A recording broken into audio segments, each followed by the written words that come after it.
My name's Melissa and I work up in the North Philly location of NextFab. You're joining me now in the jewelry studio and we're gonna make a set of stacking rings.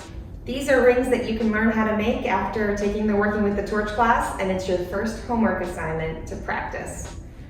First thing we're gonna do is put a ring on the ring mandrel. We've already soldered our seams, but what we're gonna do now is add some fun hammer texture. That's the best part of making a stack. Each one can be a little different.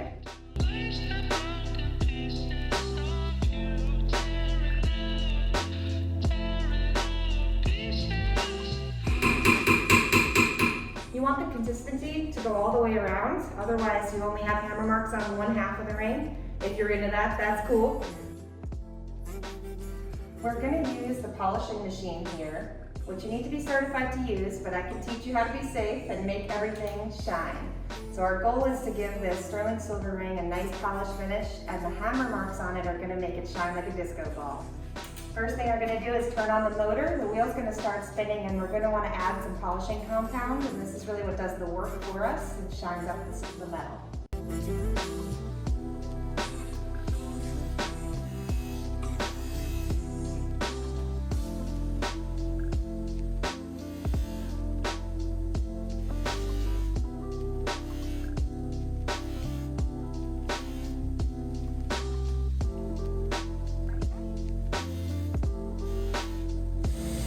You always want to make sure you hit the whole thing. You don't want any dull spots.